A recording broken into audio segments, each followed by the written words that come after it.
Hello and welcome to another Raggy's Beers, Wines and Spirits review. Today I'm doing a quick review.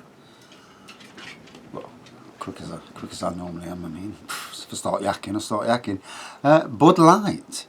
So in America, I'm not joking, there's about 20 different versions of Budweiser when you go shopping over there in the likes of Walmart. And I've never seen anything like it. Walk down an aisle and it's like Budweiser this, Budweiser that. Fucking hell, all this Budweiser. And the big aisles in America. The English aisles are expensive as hell. This is a 3.5% slightly lighter version of your man of Budweiser. It's got this twist off cap, so yes, it works. And funnily enough, I actually got this for 50p from Morrison's, so happy about that. Always nice to get review stock at a cheap price, because obviously it's costly, isn't it? You know, you don't want to be paying over the odds. And there we are.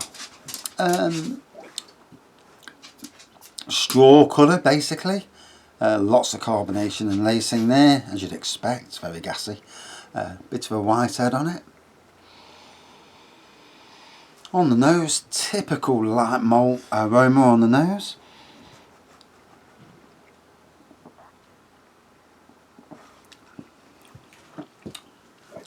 And on the taste, light malt as well. Basically what you'd expect from a lager, from a standard lager. That's alcohol strength wise, it don't taste any less than its 5% older brother. Which, if you're somebody who's trying to lower your alcohol content down, then that don't mean that, you know, unless you're drinking 20 bottles, you're not going to do yourself any favours. But if you have a bottle a day, what's that? And if you have a bottle a day, then, and you switch to this, then obviously each bottle you have, you're less calories, less sugar content, and in the long run, it's a good thing, I suppose.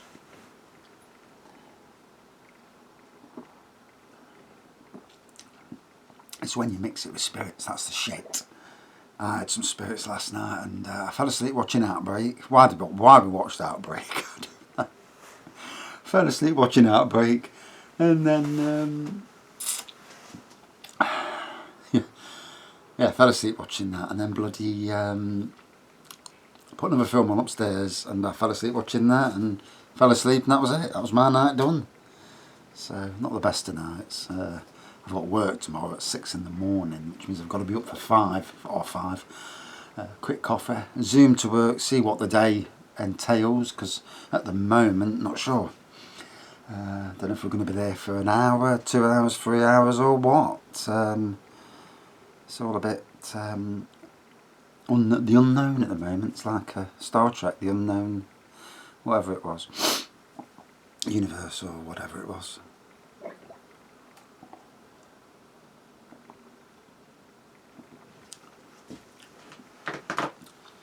Bit of a bite to it that its counterpart doesn't have. I won't say it's hoppy, but I mean there are hops in it. There's rice in it as well, funnily enough. One of these days I must actually make a rice wine. R's and W's, don't get me started. Yeah, I must actually make a rice wine at some stage. It's on my list to do, because you can make a nice sake wine. I've got a mate who's sake, but he's made a rice wine as well, and you get the right ingredients. I mean, my wife, she's got these containers that she used for flour. She chucked all the rice away. I could have actually used that rice to make a rice wine. So chucking materials away. Yes. Bit of a shame that was. I mean, if it's good enough for the Japanese and it gets to 20%, then it's got to be interesting, isn't it? I'm hoping to get that bottled up, but it's still bubbling. And with wine kits and wines, the thing I need to do is get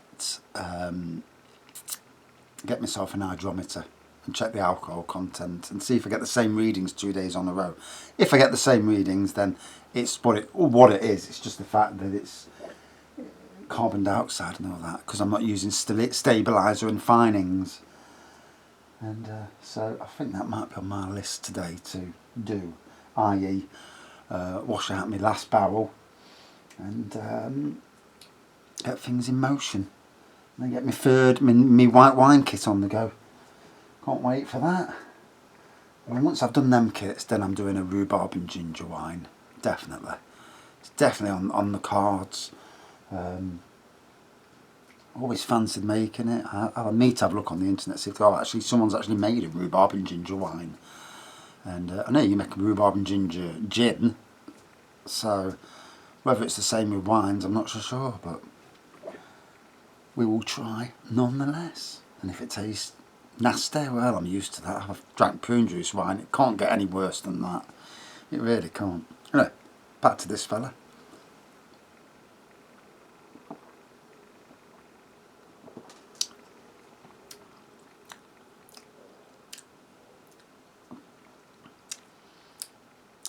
A bit of a taste to it, a bit of an off taste to it, to be fair.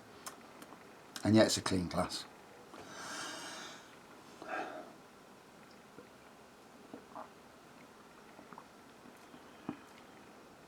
It says it's 30% lower than most premium beers. Lower ABV. Premium beers obviously being those at 4.8 and 5. Although Foster's is either 4 or 4.3%, and you would class that as a premium beer, or would you not? Premium lager. It's funny, this lager and beer, you know, when you think of beer, you think of real ales as beer, not lagers as beer. But then you go in other countries, they call it beer. You know, no, it's not beer, it's lager. The muddied waters. I mean, real ales aren't they supposed to have basically bottle fermented is supposedly classed as a real ale, isn't it? Strange how across the world it's all blurred. Yeah, whiskey's whiskey, isn't it? Unless it's bourbon. Yeah.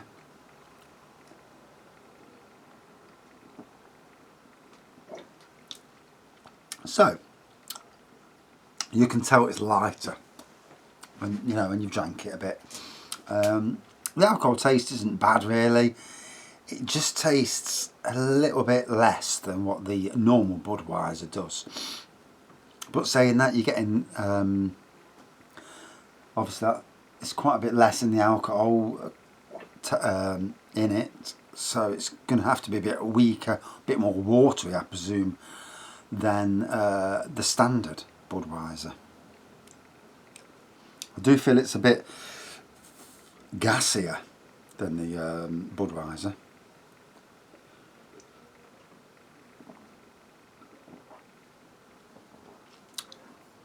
So,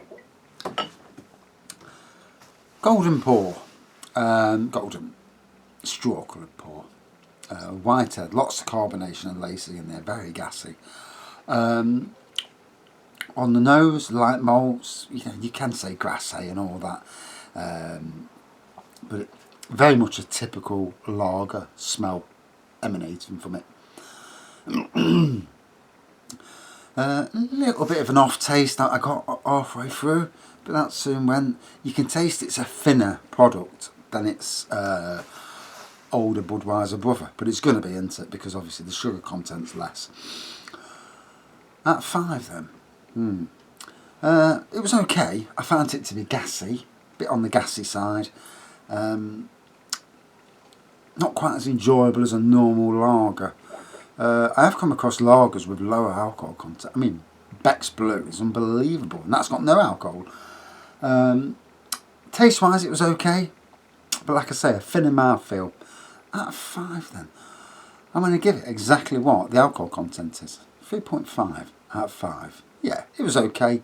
Not really a beer I'm going to try again, but if you get it for 50 pence, it's got a place in what it does, and that's what I'll say about it really. It does what it says on the tin. Thanks for watching. See you soon, and keep safe. Cheers.